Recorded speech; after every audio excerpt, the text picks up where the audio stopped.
down that camera and strap in. It's time for a new episode of TogChat Live. Get ready for 60 minutes of wall-to-wall photography, including photo news, tog tips, and image reviews to help you improve your photography. Here's your host, Joe Edelman. Hey gang, how you doing? It's Monday. Thank you for joining me for another episode of TogChat, number 66 to be exact. So as you know, I am indeed Joe Edelman, and my mission is to help photographers like you to develop a solid understanding of the hows and whys behind how to make great photographs. So as always, it is awesome to see so many of you here already. Troy is here on time tonight for a first time in a little while. James Brown, James Mazzone is here. Frank's here from Illinois. Carl Marcus, Brett Anderson, Robert Bechtel from down in Texas. Linda's back with us from the UK. Cody's here. Doreen's here. Dave Ott was the first guy in tonight. Seriously, thank you guys for spending another Monday night with me. It is greatly appreciated. You know, I'm always thrilled to see you guys here. So as always, I've got some really cool photos for us to look at tonight and to talk about. And I'm going to take your questions and do my absolute best to answer them during the live show. So now remember, I'm not going to be watching that chat window for your questions. So please, if you've got a question, take a second, click on that link in the chat window, and fill out your question so that I can do my best to answer it in the second half of the show. Before we get going, please gang, take a minute and spread the word. Tell your photography friends that we're streaming live on YouTube right now. Twitter and Facebook, they're always the fastest way to get the word out, so please let people know. I see some more people coming in. It's great to see you guys, and for all of you, let me know where you're from. I love seeing all the towns and the countries show up and see how many different people we have here. Always a really fun thing to get as many people here from as many different places as possible. And you guys know it is always greatly appreciated to see all of you. Okay? So I want to dive right in, guys. We've got a lot of really good pictures here tonight. I'm going to queue up my first shot for you and switch the screen over and get right into these photo reviews. So I'll give you guys the link in a few minutes if you want to be able to submit your photo for review here on TogChat. In the meantime, I'll tell you in the description of the video is a link to my Facebook group. All you've got to do is become a member of the Facebook group. Here's the link on the screen right now. Sorry, it's in the description below the video. You join the Facebook group, that's where these pictures get selected from to be reviewed on TogChat, okay? So this first shot that we have comes to us from Clint James in Dallas, Texas. All the text specs for the shot you can see up in the upper left-hand corner of the screen here. So I'm not going to read those out for each picture. I know you guys are capable of reading them. But I do want to give you the background that Clint shared on this photo. So this is his first time posting in my Facebook group, so I'll try and be gentle. He's a new photographer. He's only been shooting for about 7 months, which right out of the box, this is kind of impressive for 7 months. He got into photography the way a lot of people do, and that was to be able to photograph his newborn daughter, and he fell in love with photography at the same time. So since then, he's been shooting everything from his daughter to landscapes and nature stuff, and of course, models. This shoot that he has shared with us is part of a TFP shoot. He lit this with a Flashpoint Explorer 600 at half power. That was his key light. He had it set in a Westcott Rapid Box XL 36-inch Octabox double diffused. Say that 3 times fast, right? It was set on camera left about 8 o'clock and centered just above eye level of the model, about 3 feet away. His rim light, or kicker light if you want to call it that, is a Godox TT685N. It's on camera right on a short stand pointing up at the model's back, shoulder, and hair at about 2 o'clock, and he's got it diffused with a Neewer 8x12 collapsible square softbox, and that's set at about 1/32nd power at 2 feet away. So we're using some nice big modifiers here, really close. Okay, I want to make sure that everybody's aware of that. If he could do it again, he would have had more input on the model's wardrobe and made sure that her clothes were well ironed and steamed. So of course, great observations.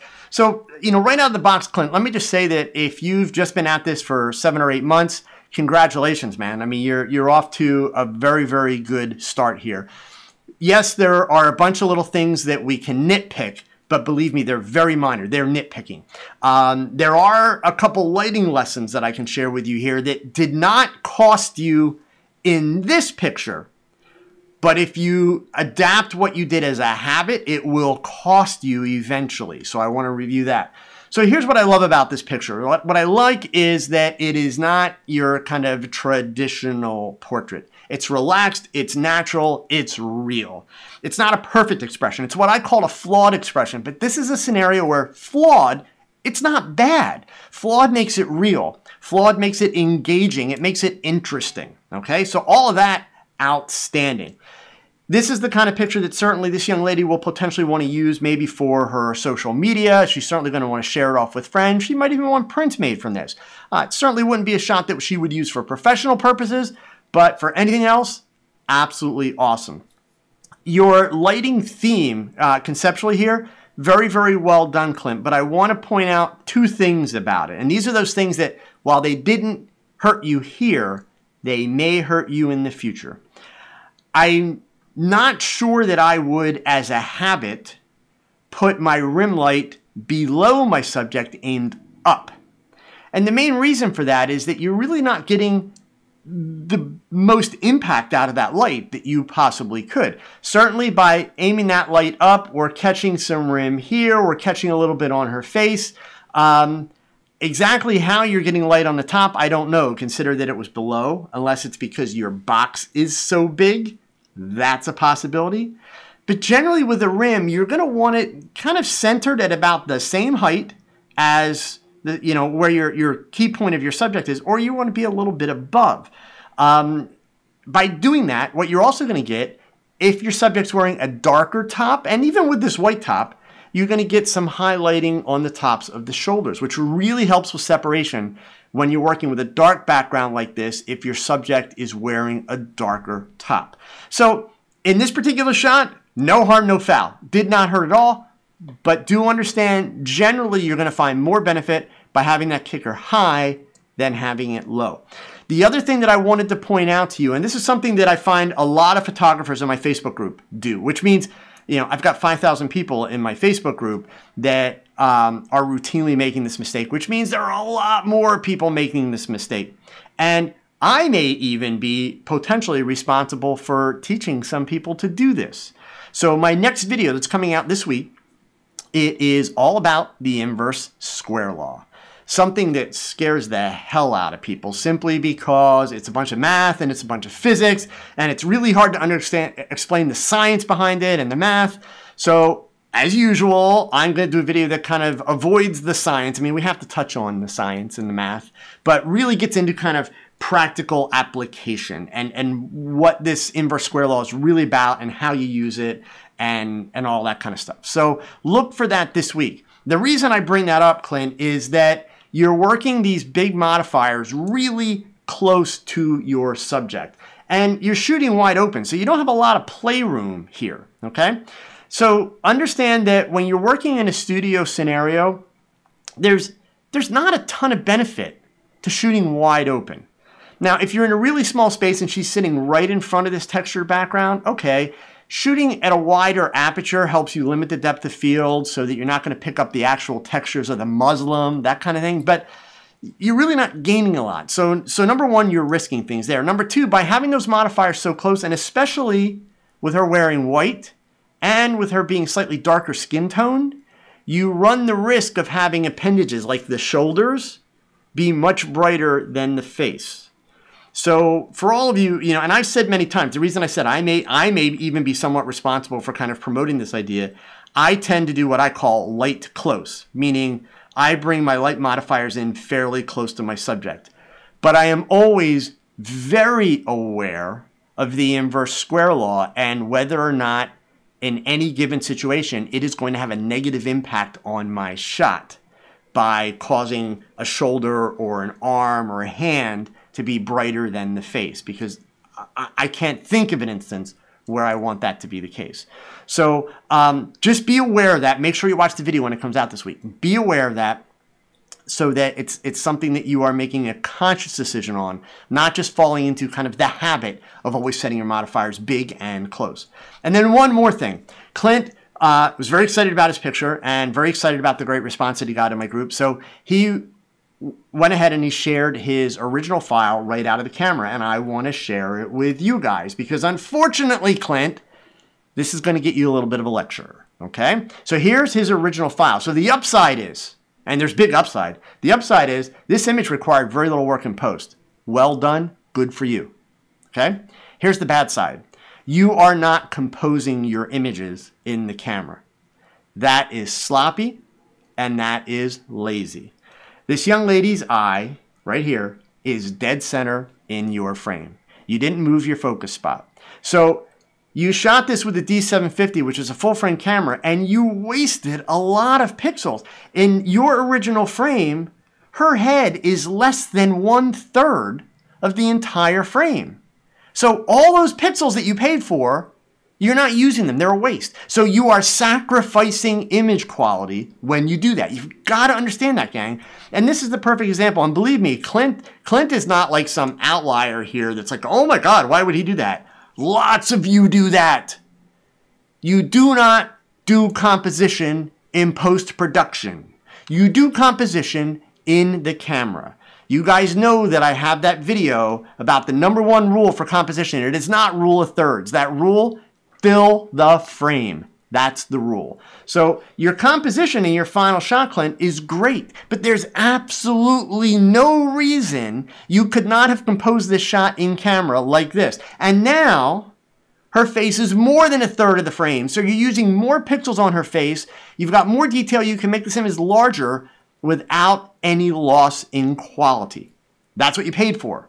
So you want to make sure that you're using the full frame whenever possible. Really, really important, okay? So, other than that, Clint, great job. Congratulations. I'm looking forward to seeing more of your work in the group. And I love the fact that you went with the big personality here. Obviously, you were able to make a good connection with this subject. She was very relaxed, was having fun. That's really important, okay? So remember, gang, if you have questions, make sure you stay tuned till the end. I've got a couple questions in the queue. I could use a few more. I will do the Q&A session. I'll do my best to answer all of your questions. If you have a question that you really need to get answered tonight and you absolutely need the answer, the bottom left-hand corner of your chat window is that little $sign. You can click on that $sign. You can make a donation of anywhere from $1 on up to $500. $500, I'll stay here till midnight and talk. I promise, okay? But $1 will make sure that I will get your question answered before I sign off tonight, even if I have to stay a little bit later. That's what YouTube calls super chat. So that's what that $sign is for. But please, by all means, follow the link that's in the chat window. It's tog.chat/question, and I will do my best to answer your questions. And also, of course, guys, if you are not following me on social media yet, please do. It's all the usual places: Facebook, Twitter, Instagram. Those are the places where I'm the most active. But you can find me on all of them. I'm on Pinterest. I'm on Google+. I'm on them all. Even Snapchat. I'm there. Okay, so hopefully you'll follow. If you're new to TogChat, it's great to have you here. Please subscribe to the channel so that you get notifications whenever I post a new video. And of course, that little thumbs up is always greatly appreciated if you would take a second and hit that. And of course, we love comments. So please take the time and comment on the video before you sign off for the night, okay? So let's get back to pictures because I know that's why you guys are here, all right? We've got an image next that comes to us from Frank Griseta in Roselle, Illinois. All your specs are up here on the top again, so I'm not going to review all of those. You can read them yourself. This is part of a series that Frank is working on where he's combining color gels and unique makeup. So his goal was to work with someone or work with a series of people that are not models and create something that's exciting with them, okay? So it's the first time he's done anything like this, and he's really thrilled with his first attempt, so he's planning on doing a lot more. Now, in this case, the model's wearing around her neck like a sheer kind of material. It's multicolored fabric, and the goal was to do makeup and use color gels that would complement the colors in the fabric, right? So Frank lit this with 3 speedlights. There are 3 Canon 600 EX RTs. His main light, it's in a 24-inch octabox, which is placed above the model. It's set at half power. And then he's got a Westcott eyelighter reflector underneath the model to create kind of a faux clamshell setup and to fill in all the shadows underneath the chin. His second light is placed behind the model with a yellow gel set at 8th power, and that light is aimed straight back at the camera. That's what's creating the yellow rim that you see on the model's hair. James Brown, thank you so much, man. I really, really appreciate the super chat. Thank you. It's greatly appreciated. And then his third light is aimed at the background, which happens to be black seamless paper. And he's using a red gel on that. It's set at 1/4 power to be able to get that red glow, okay? So in post-production, he did a couple minor touch-ups, Photoshop, or in Lightroom, excuse me, and then in Photoshop, he used that to remove blemishes, reduce a little bit of glare and shine on her face, smoothed out her skin a little bit, lit up her irises in Portrait Pro 15, and here is the finished result. And Frank was also kind enough to share with us a behind-the-scenes shot. So you can see here, here's his modifier up in the top of the frame. I guess I should leave the comment off there, shouldn't I? There we go. Let's get rid of that. Okay, sorry guys. Up in the top of the frame here is his modifier. We've got the highlighter, which of course these things are massive, down on the bottom of the frame. And if you look close, you can see behind the young lady, we've got the 2 speed lights, one facing the background with the red gel, the other one facing her pretty close with the yellow gel. Okay, so to go back to the shot here, let me go back so that we can take a look at this. All in all, Frank, I love where you're headed with this. I love the idea, and honestly, more than anything, I love your excitement with it. So, you know, obviously, you're kind of working into my wheelhouse here with shots like this, using all the crazy materials and the colors. This is the kind of stuff that I love to play with. There are a couple things that I will point out, and these are super nitpicky things. So these are the kind of things that there are little details that you're ultimately going to use to kind of get things to the next level, okay? So number one, be very careful with the highlighter, the Westcott highlighter reflector. I do think you could afford to back it off just a little bit more. When we get up under here, it would be nice to have just a hint of shadow. So I don't mean anything harsh. I don't mean any heavy lines. Just a hint to create some depth that's kind of natural. That's also going to dial down a little bit the intensity of that hash circle. Now, to be fair, I'm the guy that says all the time, I don't get hung up on catch lights, etc., etc. So I'm kind of talking out of both sides of my mouth, I admit. The only reason I get stuck on these highlighter catch lights is because they immediately tell me it's an highlighter. So I know I'm being a little bit unfair when I say, hey, I don't mind vertical strip lights, but then when I see an highlighter, it like kind of bugs me. I will say that the way the highlighter was designed, meaning if you follow the tutorials and that are put out by Westcott, it is not meant to be seen easily. It is meant to provide a fill, but not to create such an intense catch light.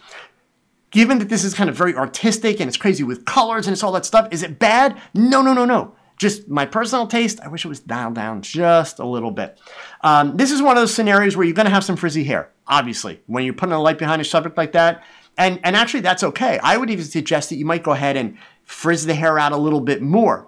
But what I would suggest, and again, this is part personal taste, part being very nitpicky, for a shot like this, since it is actually pretty clean, I would go ahead and I would get rid of a couple of these ones that shoot out very randomly. Maybe take out 1 or 2 of these extra curls out here. You're still going to leave some of it messy, but I would dial it back just a bit. I will tell you that if you're working with a hair and makeup artist, which you should be for these if you're not, and I apologize, Frank, you might have told me that you are, and I forgot there if you said that. Actually, you didn't say that. So if you are, you need to push your hair and makeup artist a little bit more. So let me point out some things to you on the hair and makeup side that if you look at high-end beauty shots that come out of New York or LA, or if you look at the pictures that you see in ads for makeup and hair products, you will not see the things I'm about to talk about. There's a comment here from Kenneth Preston. There goes the Westcott sponsorship. Yeah, Kenneth, Westcott will probably not be the first company that I've managed to piss off along the way, and there I'm sure will be some others. But there is some kind of cool and fun sponsorship stuff coming down the pike, which I can't tell you guys quite yet, but I'll be able to tell you soon, okay? So Frank gave me a little note here. He is working with the makeup artist for this. This is good. And Tom W., her face is not a little yellow. That is definitely your phone, man. I would encourage anybody, please don't ever evaluate color quality in an image based on your phone, and especially considering whatever ambient light is around, because you're probably not going to do an accurate evaluation. So, Frank, for your makeup artist, I would really, really push her to create contrast in the hair. And what I mean by that is, do messy on the outside, but on the inside, this hair here needs to be perfect, man. And it can be perfect. This hair should be brushed back to where there is no, and it's not brushed back, excuse me, combed back. There should be no hairs going in opposite directions. It should blend seamlessly. You do something like that, it starts to look really interesting, where you've got this perfection and then chaos going on all at the same time. The other thing that you got to be really careful of with your makeup artist is lines on lips. So there's a couple things to understand about doing beauty shots, guys. So now follow along, because this is a tough one, because unfortunately I have to talk about this young lady, okay? Now I want to show you guys something really quick here. When we go back to that first shot, this girl's very pretty, a lot of personality, she's adorable, okay? But there's a reality about beauty shots.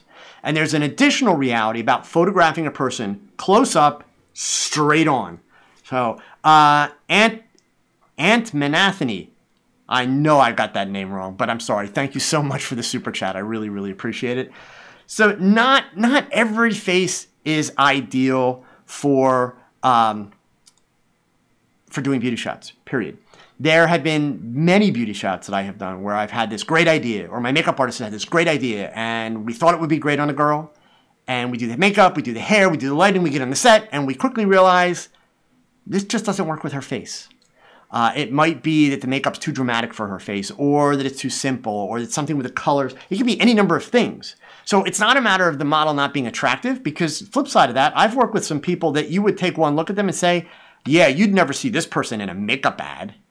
But yet, by the time we're done with them, they look like they would come right out of a makeup ad, okay? So that being said, I want to point out one important feature here. Juan's asking, does the lack of shadow make her face look chubbier? It's not so much that her face looks chubby, Juan. She has a nice defined jawline, which was awesome. What makes her face look broader is that, unfortunately, her eyes are somewhat close set.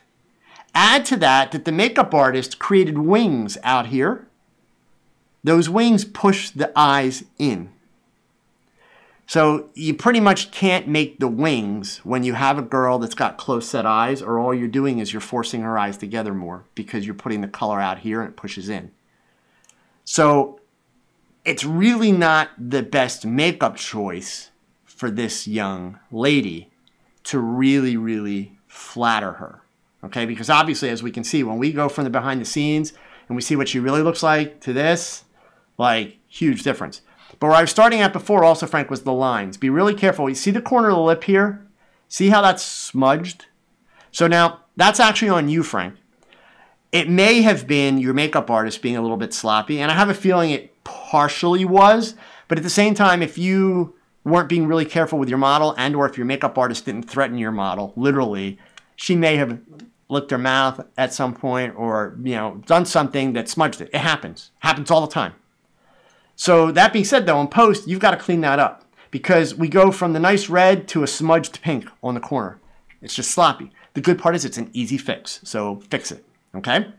But I want to show you guys something. I took a little liberty with Frank's shot. Now remember, I'm working from the Facebook size file, so it's a small JPEG. But Frank, I would encourage you, for some additional practice, to go back to Photoshop and create a version of this that is for your portfolio.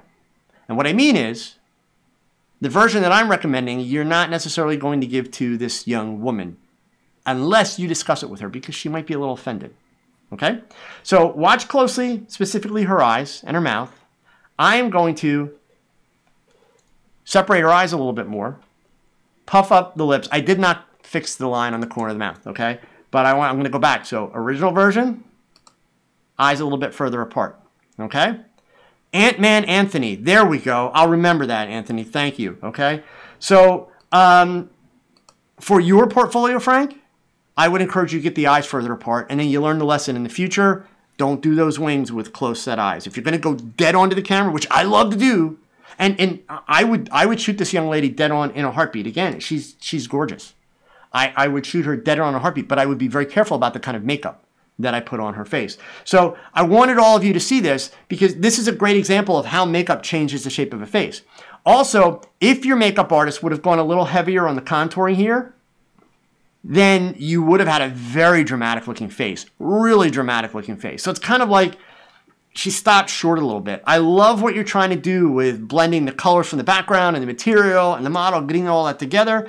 But I would encourage you to really study the anatomy of the face. So again, and by the way, for those of you, this is the Face Aware Liquify in Photoshop. So it literally took me about probably 45, 50 seconds to make these two changes. I didn't spend a lot of time with it. Obviously, you know, I would encourage Frank to spend a little bit more time with, but I separated the eyes, made them a little bigger, made the mouth a little bit bigger, plumped the upper lip a little bit. And then as I mentioned before, Frank needs to go around and clean up the outside edges of that mouth. Super, super important. But Frank, you're on to a really cool series of pictures. So I congratulate you for that. I'm looking forward, because I know as a member of my group, I'll get to see more. I'm looking forward to see, you know, kind of where you go with this and some of the different things that you're going to experiment with. I think you're going to have a lot of fun with it. And, you know, this, of course, this is right up my alley. It's the kind of stuff that I love to do. Okay? All right, gang. So next up, let me scroll down here for my next set of stats here. I want to go to our next picture for the night. And this one comes to us from Minnesota, Anthony Knight. Again, all your tech specs. Oh, by the way, I'm sorry. Pause. Let me go back real quick. Frank, I'm going to assume that you shot this with high-speed sync, since you're at 1/800th of a second. I'm not sure why you're at 1/800th of a second. Like, I don't quite get the point as behind a high-speed sync for this. Just saying. And then to shoot at f3.5, I still would have gone to f4 or f5.6. Crank that lens up to 100 millimeter. You're still going to get the softness in the hair, because I know you like the fact that the hair is a little bit soft in the back. Easy to do in camera, and equally as easy to do actually in post. But there's really no reason to have to go with a high-speed sync, because all you're doing is you're making your strobes work a lot harder to do that. So there's really not a lot of value to it. Just wanted to point that out. Okay? All right, guys. Sorry about that. I knew that there was something I forgot, and I wanted to make sure I mentioned that. So this picture from Anthony, really, really interesting portrait. And I think there's a lot of really good body language things for us to talk about here. So to give you the background, this shot was taken as part of an independent study project that he's doing for school. The shoot was supposed to take place outdoors, which obviously didn't happen. It was also going to happen with a completely different outfit. But the location didn't work, so they wound up just going back to the studio, and they shot there for an hour. So his plan for this shot was to use just one light and get as much out of it as he can, which for anyone learning how to do lighting, listen to this quote, and you can quote me. In fact, tweet it out. You're an idiot if you start out with more than one light. It just means that you have money to piss away, and you're going to make your learning curve 10 times harder.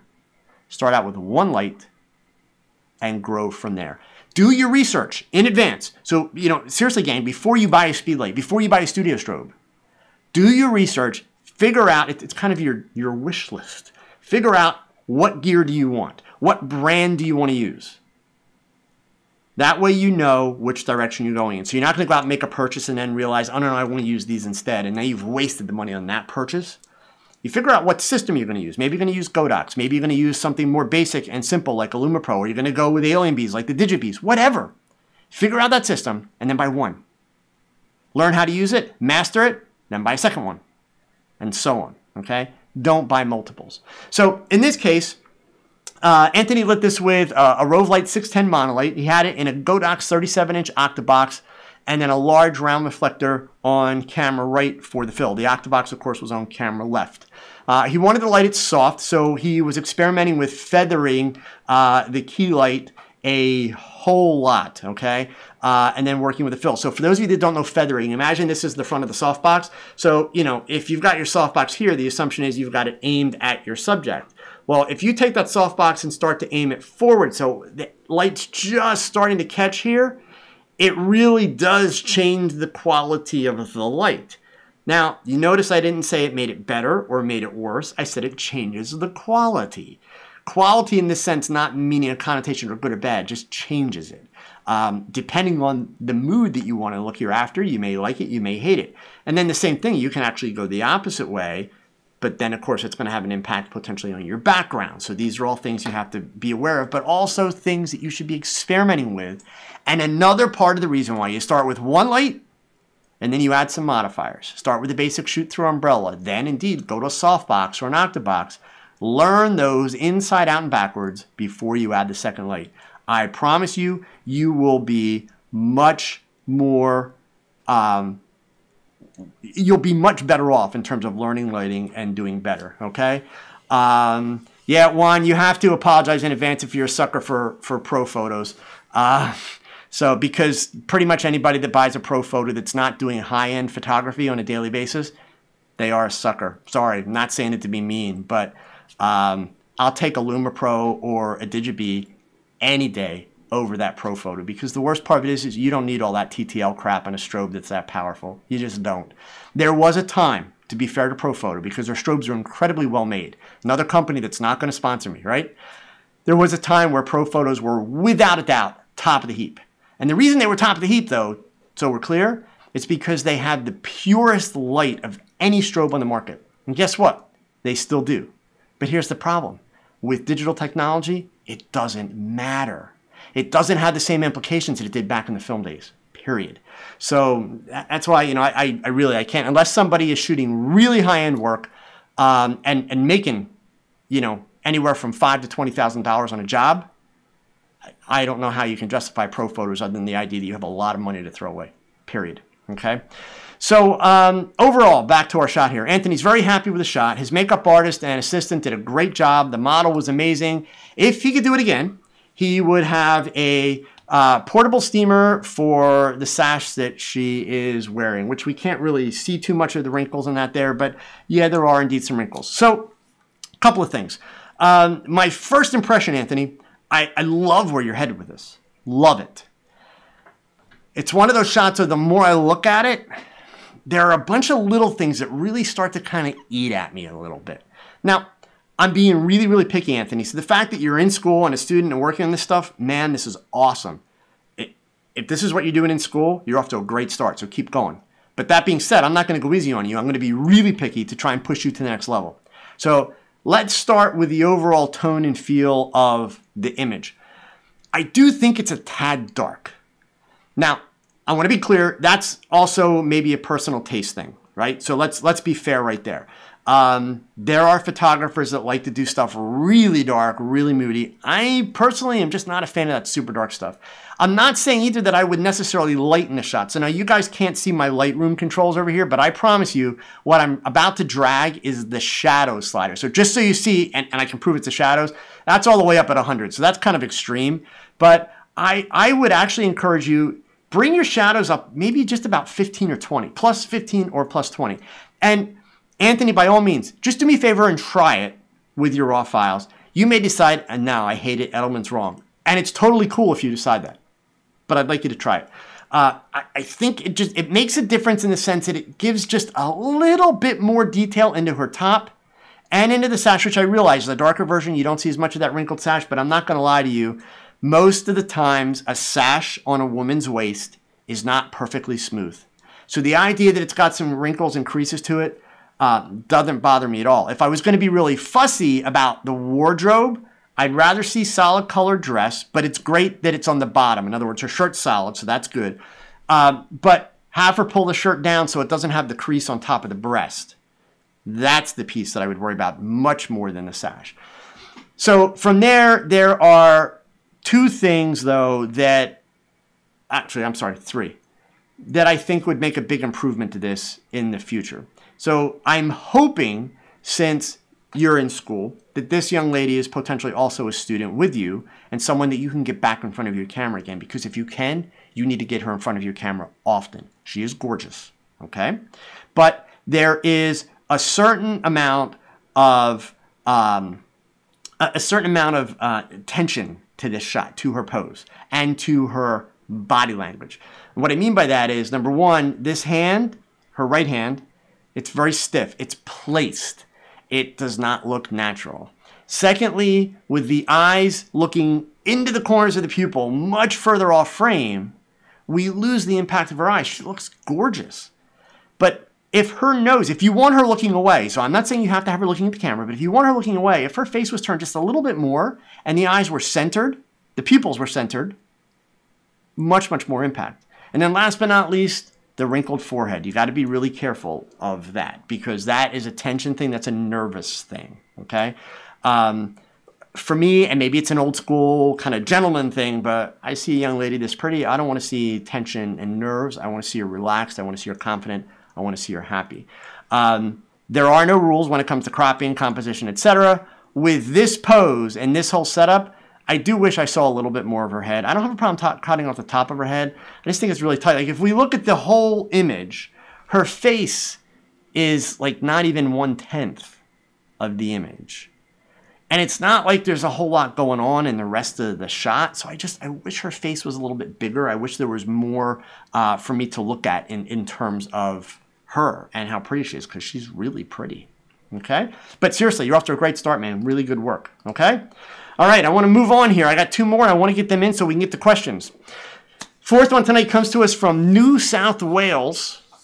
Newcastle, New South Wales. Sorry. Okay. This is from Scott Nightingale. All of your stats are there in the upper left. This is also his first post to my Facebook group, and it's another shot that there are a couple things that I think I can, point out and teach you guys some lessons with. People frequently ask me, like, how do you decide which pictures make it on TogChat? It is not a matter of going through and picking the best pictures. I'm not rewarding anybody for here's the best shot, let's put it on TogChat.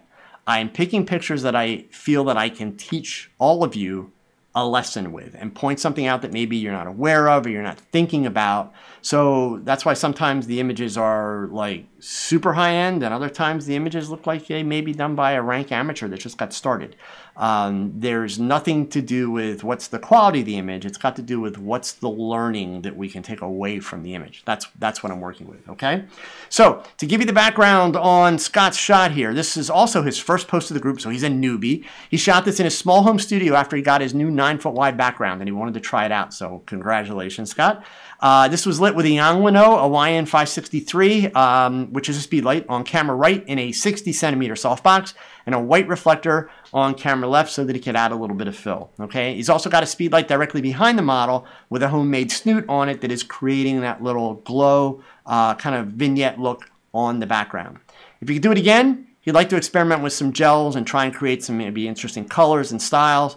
But overall, he's generally happy with this for the idea of getting something that's kind of clean and simple. Okay, so Scott, the upside is with that gray background, throw some gels on it, you're going to be able to do some really cool stuff. I don't know how many strobes you have available, but I will tell you for anything anything looser than what you have here, since this is a pretty tight shot, for anything looser, you will have better success when you get to the gels of using 2 strobes, one on either side, and gel them. You're going to be able to get more even and wider color spread. That being said, I like where you're headed. Your lighting is simple and it's basic. And basic is not bad. Let's be very clear about that, okay? But here's the piece that I want to point out to you so that you're watching these details as you develop and as you try to improve your work. So number one, eyes are extremely important. This piece of hair here with the shadow coming down into the corner of the eye, all it takes is a second just to slide it out of the way. So when you're shooting, you have to be aware of those things. The shadow, worse yet, is coming from your fill, which means your fill's in fairly close. That's not bad, but I'm just pointing out, your key light's on camera right, so that shadow's coming from your reflector fill. So you could probably afford to dial that back just a little bit, still have a nice fill. Now, if your goal was, to be fair, if your goal was to make that fill work like a second light, you achieve that. And I'm not saying that's bad. But I am saying that you have to be really careful of this shadow and this hair this close to her eyes. I know that Scott mentioned in his post that he had watched my video, It's All About the Eyes, so he was trying to really pay attention to that and getting her eyes lined up, which you did a great job of that. Scott, the thing that I wanted to point out to everyone, and this is a real simple thing, and again, it goes back to the study of body language. The shoulder. Okay? So where you're at here, she's looking over her shoulder. She's not looking at you.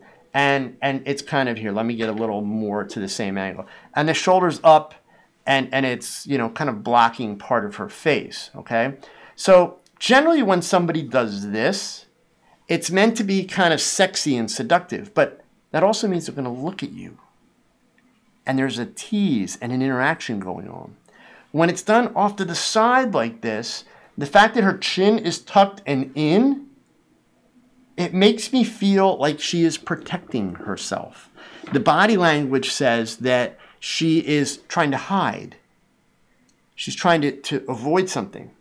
So you've got to be really careful with that. With this angle, and full disclosure, I've made this clear many, many times, I'm not a fan of these pictures where people are looking away from the camera, not when it's a portrait, because it makes me feel like I'm standing right in front of this person and she's ignoring me. What's up with that? Okay, because when they're not looking at you, they're an object. It might as well be a statue. So that's a Joe thing. Totally admitting that, okay? Historically, through history, there's been lots of great portraits painted and taken where the people are, you know, looking off. But for me, that person's a statue at that point. It's like they don't even know I'm there. So all that being said, though, be really careful. In this situation, she has got her chin tucked, her face covered. It looks like she's avoiding something. I would have her look at the camera to do that. And then it makes more sense. And then you even want to get a little bit of happy in those eyes. No cheesy smile, but a little bit of happy. But other than that, where you're headed with your lighting and everything else is really great. I will look forward to seeing some examples that you do with your gels, because I think you mentioned in your post that you already have some gels. So I'll look forward to seeing you use those and see what you come up with. Okay? All right, we've got one more shot here, gang. And this comes to us all the way from Spain. Okay? And I'm going to guess that this is Dago or Dago. I'm not sure which, so I apologize in advance. Shot this with a Nikon D800E. All your stats are up there. You can see those in the upper left. Also a first-time poster in the Facebook group. And this was part of a practice session that he was doing to work on metering techniques for his strobes. So he did a clamshell lighting setup with two softboxes. He's got one above, one below. Okay, he shot through the middle of them. Both his lights were metered at f8. If he could change anything, he would have asked the model to arrange her hair on her right, which is camera left. No, arrange her hair meaning tidy it. My apologies. Because it looks a little bit messy. And now that he's, into post, he doesn't really know how to fix it. So the reason why I wanted to show you guys this is kind of a follow-up to the shot that we just saw a moment ago from Scott. There's a couple things happening here. We're shooting down on this young lady ever so slightly. Okay, so, eye level and we're looking down. So the problem is her chin's tucked. So the fact that her chin is tucked is making her jawline very narrow and we lose all the space down here. The other problem is I don't doubt that you metered both boxes to be f8. In fact, I can kind of see that. Generally, when you're doing a vertical clamshell, one on the top, one on the bottom, you want to take that bottom clamshell and make it a good half a stop less, sometimes even 3/4 or a full stop, but at least a half a stop less than the top box. The reason for that is our brains are still wired to expect light to come from above, not below. The problem that we're having here is we've got light on or shadows, on the top of her arm, top of her collarbones, the top of the little divot in her chin, the top of her nose, and the top of her eye sockets. We're getting shadows. So the shadows are in the wrong places. And part of the reason is you probably started out with your lights metered at f8. And when you did it, she was probably sitting dutifully waiting for you to do your test shots as she was setting up. And then you get shooting and she starts to relax a little bit. So now she's dropped just like I did. And now she's dropped her chin. And now her face is closer to the bottom box than it had been when you metered. And if you meter them both at the exact same measurement, that by default makes this one brighter. And that's what's happening. So it's not like your bottom box is overpowering the top box, but it's putting the shadows in the wrong places.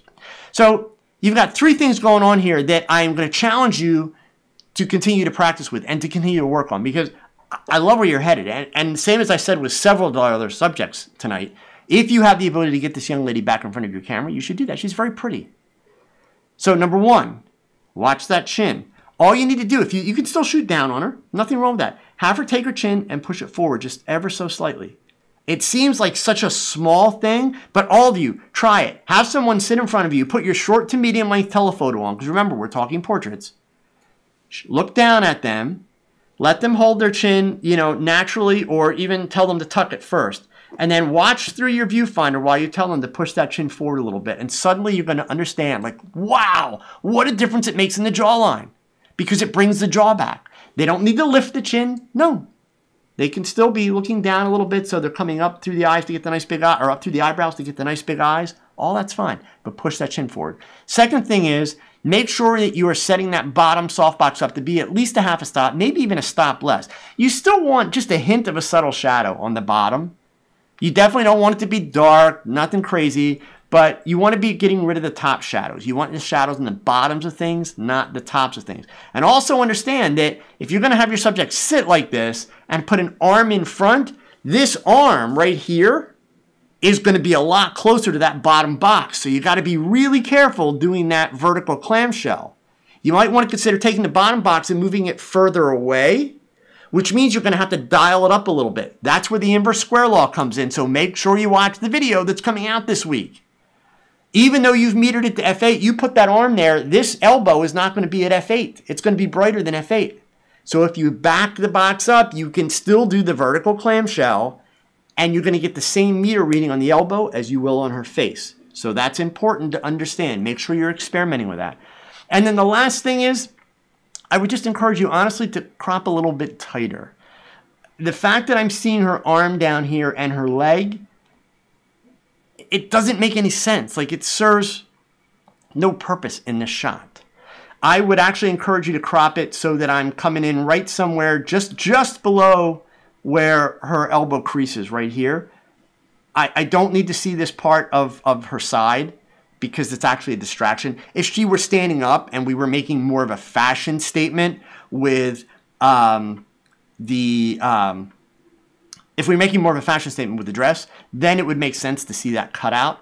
But the cutout, the arm, the leg, they're just distractions. So literally, if we crop right across here, we've turned this into a much more interesting portrait, and I think you solve a lot of your problems, okay? So again, guys, really some great stuff tonight. I thank all of you for taking the time to share those images. I mean, really, really good stuff. It's exciting to see what so many of you guys are coming up with at this point. It really, really, really is. So just a couple of things here really quick. Let me switch back here and just show you guys. If you have not seen the new video that went out this week, the most underrated flash in the market, the Alien B Pulse Buff Digibee, DB800, please check it out. Also on my blog at www.joeedelman.com, you'll be able to find a written version of it for those of you that still like to read. All of these videos get turned into blog articles. They're available on my blog, so you can by all means check those out there. Let's do some questions, shall we? So I've got a bunch in there.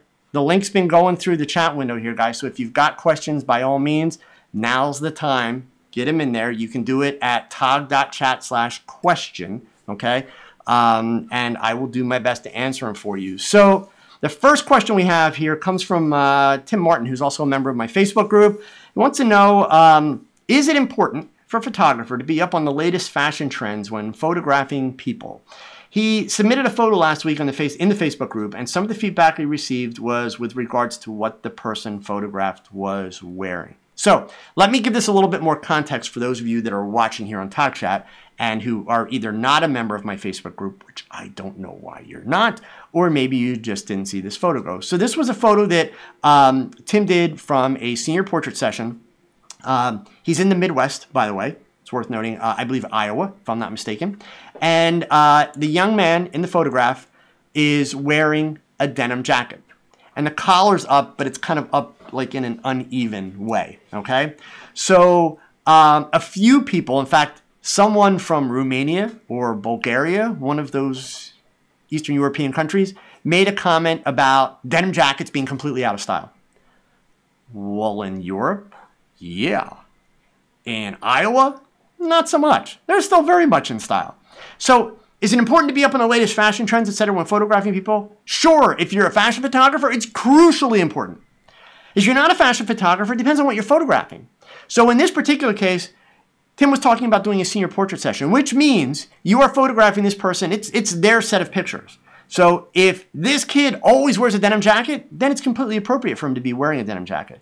If this is like the world's ugliest denim jacket, well, then it's also completely appropriate to try and get the kid to do some shots without it so that you have some pictures that are going to look good and that jacket's maybe not going to be a distraction. But in this particular scenario, no, it completely fits the area. So one of the things I think we all have to realize, especially when we get into critiquing, is we have to understand that there are regional and cultural differences that come into how people will perceive a photograph. And so the whole idea of right or wrong, you got to be very, very careful with that, right? Okay, my next question. From Peter, if you're limited, can you still do a portrait shoot with 2 lights? Peter, have you watched any of my videos? I'll do it with 1 light, of course. There's absolutely no reason why you can't do it with 2 lights. Peter, you need to go back through my YouTube channel, seriously. There are a ton of videos in there, lighting videos and also last frame videos. So look for the playlist. It's called The Last Frame. Look for a lot of the lighting videos. You'll see lots of stuff with portraits and modeling shots done with 2 lights. My advice to you, though, if I'm a betting man, given that you're asking me that question and the way you're asking it, you haven't done a lot of work with lights. And if that's the case, it just means you had enough money to buy 2. You haven't had enough money to buy more, but you still haven't learned how to really use 1. Just like I said earlier in the show, go back and use 1, master it. Start out with a simple modifier, and then from there, add that second light in. But you can absolutely do great portraits with 2 lights. There's no reason why you can't, okay? All right, I got a question here from Phil Turner. Phil wants to know, this weekend, he's going to be shooting full-length portraits of dance students, ranging in age and height, maybe 8 of them. Woo-hoo, been there, Phil, done that. Make sure you got lots of Red Bull with you, man, okay? So, he's got 2 low-budget speed lights and 2 24-inch softboxes, or he could use 2 shoot-through umbrellas. His question is, he needs to know an ideal height relative to the subject and angle to position the lights to provide good, even light from head to toe. He's happy to adjust them between shots, but he hopes they turn up in age, height order so he can minimize any adjustments. He went on to tell me the softboxes have an approximate 90-degree spread.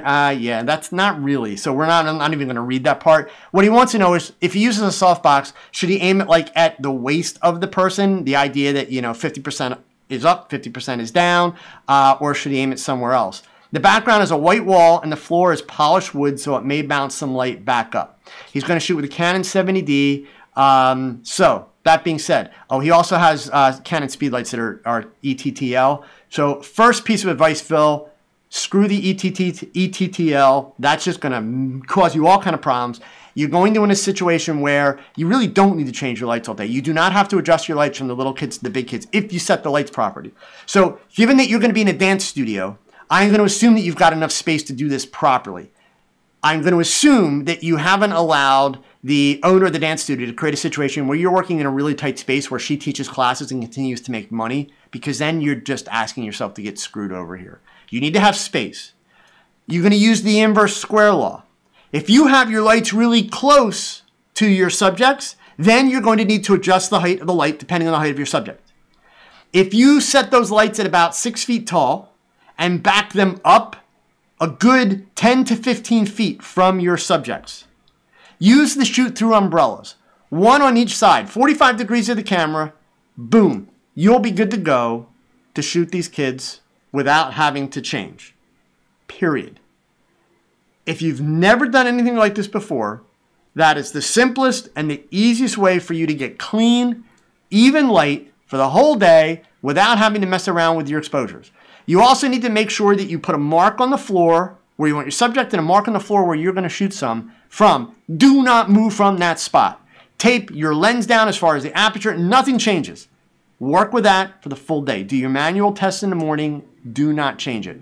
Make sure that you are checking your images throughout the day to make sure that your batteries aren't running low, that you're missing frames, that kind of stuff. But keep it simple, stupid. Certainly when you advance in your knowledge of lighting and your ability, then yeah, there's a lot more you can do with lighting and there's a lot more that you could do to maybe kind of really jazz up the light.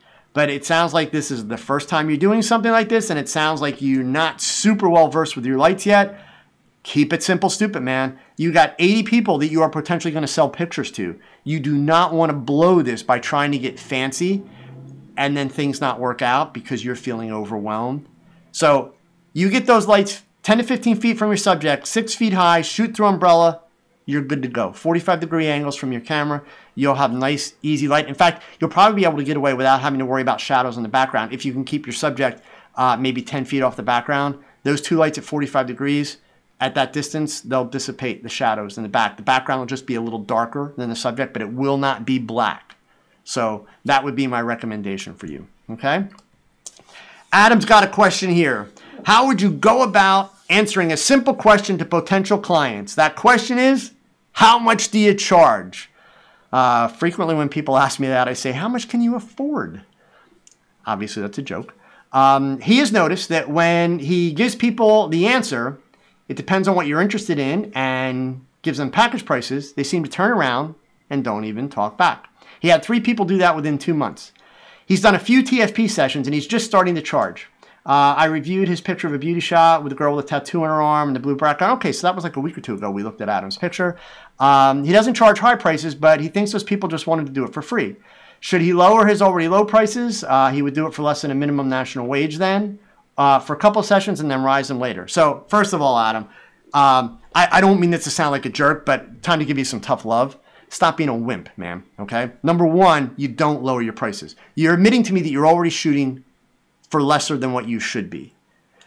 You keep lowering your prices, you're never going to get your prices back up, all right? You have to understand that the way a photographer is successful in business, you do what you do it to the best of your ability. You figure out what you need to earn, that's what you charge, and then you got to find somebody dumb enough to pay you for that. So if the people that you're talking to are not willing to pay you, then you're talking to the wrong people. And understand, if you're talking here about shooting models, Adam, you're barking up the wrong tree. You're not going to make any money shooting models, period. So go someplace else. Shooting models, it's a hobby, gang. It's a hobby. That's all it is, a hobby. Get that straight, okay? Because any girl in her right mind is going to figure out very quickly she doesn't need to pay a photographer to model, period. Okay? So, no, you need to set your prices. You need to be able to look people in the eye and say, this is what it costs, and this is why it costs this. This is what you get. Okay? If you feel that there is ever a need or a value to work some kind of deal, in other words, to do it for less, you still never discount your rates. What you do is you remove things from the package. So let's say, I suck at math, so let's use $100. Let's say that your price is $100 for something. And somebody says, well, you know what? I don't need 3 images retouched. I only need 1 image retouched. Can you do it for less? Well, there's your excuse. You can say, okay, so you know what? I'll do it for $75 since I'm only retouching 1. Or the flip side of that is you tell people it's $100 and I'll retouch 3 images. And they say to you, $100, man, I don't have $100, but I love your work. Come on, can't you give me a break? You know, and they'll give you all the good excuses like, hey, I'll give you lots of exposure. I'll tell everybody on my social media how wonderful you are, yada, yada, yada. If you really want to photograph that person, if you think that maybe there is some value, go ahead and do it. But you do one of 2 things. 1, shoot them for free. 2, tell them, well, you know, I really can't afford to lower my rates because, you know, I'm not able to pay all my bills with these rates yet anyway. So I'll tell you what I will do. I'll do it for $75, but I'm only going to give you 1 retouched image. If you want other retouched images, you're going to have to pay for me to retouch them. Okay? And so that way you're keeping the same rate, but you're changing the package. But you never lower your rates, ever. The minute you discount your rates, I always tell people, let's see, I apologize here. Adam, I don't know if you're married or not, and I don't know if you're from the United States, but here in the United States, we have a department store called Kohl's. My wife loves to shop at Kohl's, but Kohl's has trained my wife. Literally, they have trained her, which is amazing because I can't train her. They have trained my wife to only shop at Kohl's when she has a 30% off coupon. They send us coupons in the mail routinely. Photo Rocket, thank you so much, man. I really appreciate the super chat. They send us coupons routinely for 5% off, 10% off, 15% off, 20% off, 30% off. My wife if we get a coupon that's 20% off, she will not go to Kohl's. She will only shop at 30% off. So because they've trained her, hey, you can get things at 30% off if you wait long enough, so don't go shop there. Okay? So don't train your customers to buy things on sale, ever.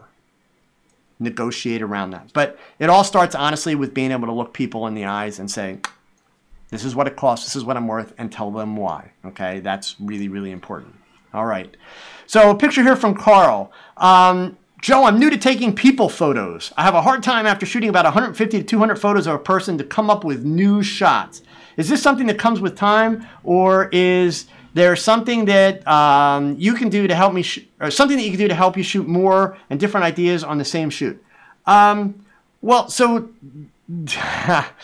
Carl, the challenge to answering that is that when you say 150 to 200 photos, is that 150 to 200 different ideas? Because if you're doing that many, man, you're a hell of a lot better than I am. I shoot with a model for a whole day. I'm shooting like anywhere from 8 to 12 different looks. So that's 8 to 12 different shots. And in each of those shots, I'll do 3 or 4 variations of each of them. So that's well below your 150 to 200. If you meet 150 to 200 frames, well, you're just not shooting enough. So the first thing I would encourage you to do, Carl, is there's a video on my YouTube channel. Shocker! I made a video about this. It's called Work the Shot. You need to go watch that video. I talk about it a lot. I talk about it a lot here in TogChats, but I did a whole video about it. It's called Work the Shot. Check out that video. Watch that. I think that will help you out quite a bit. Okay? All right. Chai, sorry here. What is the best way to place umbrella lighting with a white background? I struggle with overcorrecting shadows in Photoshop. They don't always look natural. Chai, that's an answer that I can't answer here. There's no way. Anybody that answers that question, I want to be clear, because I'm not trying to be a jerk. Anybody that gives you an answer to that question is just blowing off hot air. The answer to that question depends on so many things, okay? It depends on what is the umbrella distance to your subject. What is your ceiling height? What color are the walls in the room that you're shooting? What color is the background? How big is the room? How powerful is your strobe?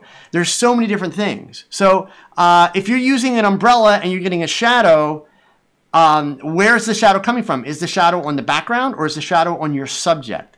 So my advice to you, Chai, join my Facebook group. Pick one of your best shots that you're having trouble with and post it. And by the way, when you post a picture in my Facebook group, you don't have to post a picture to impress somebody, because you'll be really disappointed. My group's not the kind of group where we go around and stroke everybody's egos. It's a learning group. I'm not interested in being wowed by somebody's photos. Come on, you don't think I look at enough pictures? I'm interested in what can I learn from your experience. It's not that you have to teach me something I don't know, but I want you to share something that you learned so that other people can learn from your experience. So sincerely, post a shot in the Facebook group and give us some context on the space and everything else. I'll be able to give you a lot more help. But as open-ended as that question is, unfortunately, there's really no way for me to give you a solid answer here. I'm sorry, okay? All right, next up here. Matt, you added a photo to the group. You're waiting on approval. Sorry, but it doesn't work that way. I will take a look at it in the group, and if I'm able to, I will try to review it for you in there, Matt, okay? Let's see, Ken Preston. Oh, that's the RGB thing. Yeah, I'll be honest with you, Ken, I'm not going to dig into that tonight because it's just going to confuse a whole lot of people. So Antoine, I'd like to set up a tiny portable studio that I could set up and take down in my home. Home is very small, and I'd like to be able to do a quick setup in my living room in which I could set up and take down very quickly. Do you have any recommendations on backdrops and lighting? Space is very limited. Wow, Antoine, I'm going to assume that you have not watched very many of my videos. It's all in my videos, man.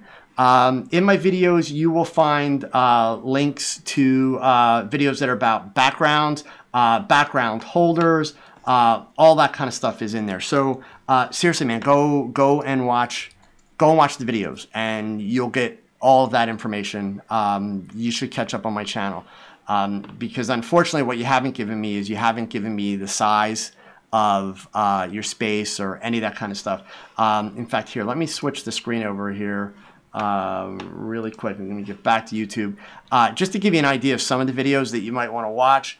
The very first one that is, of course, not going to show up here right now. I apologize. I have a video about a DIY home studio. I have a video about doing DIY backdrops, DIY background holders. All that stuff is actually really quick setup, really quick teardown.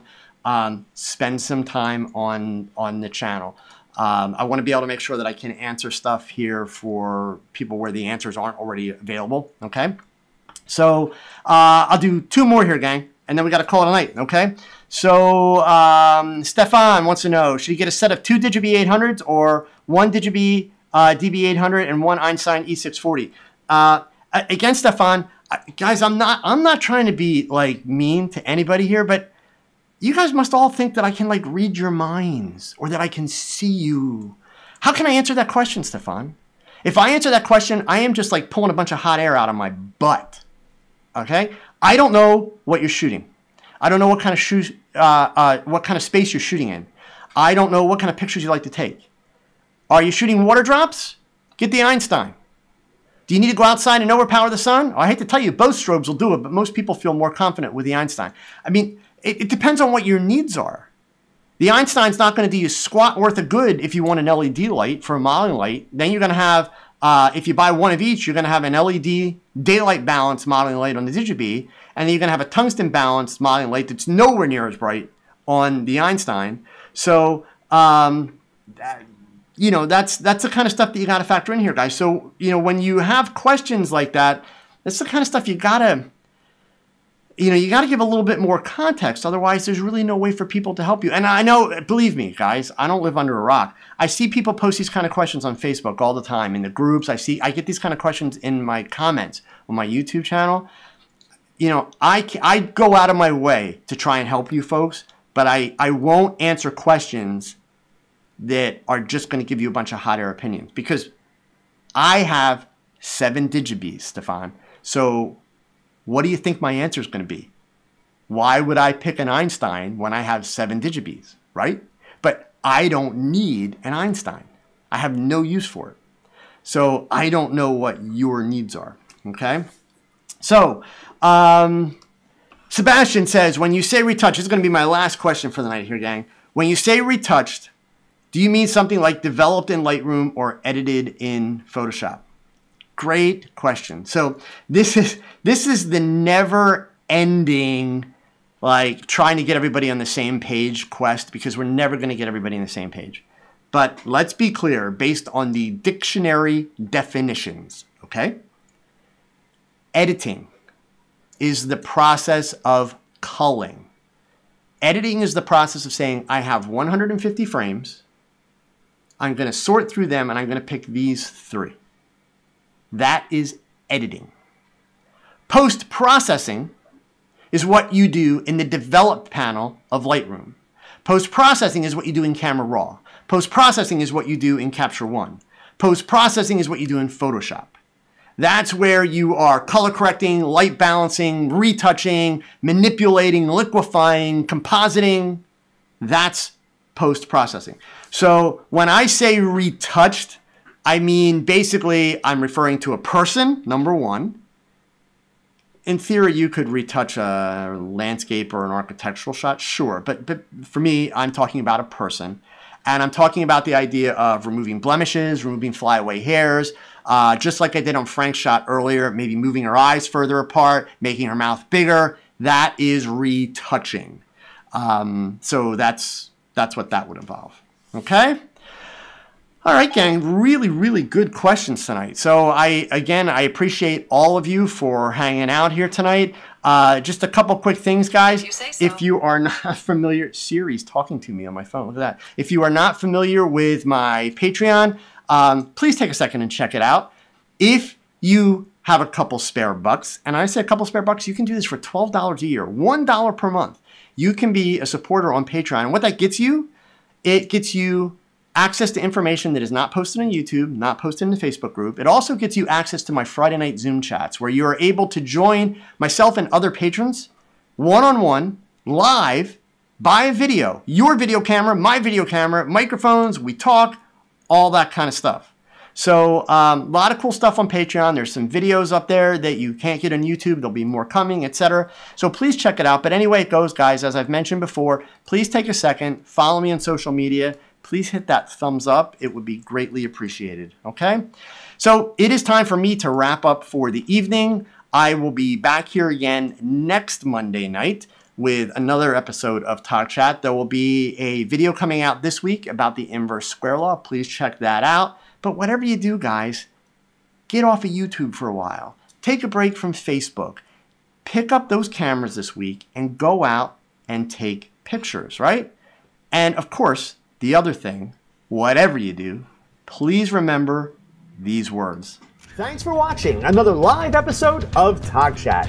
Now go pick up that camera and shoot something, because your best shot, it's your next shot. So keep learning, keep thinking, and keep shooting. Adios.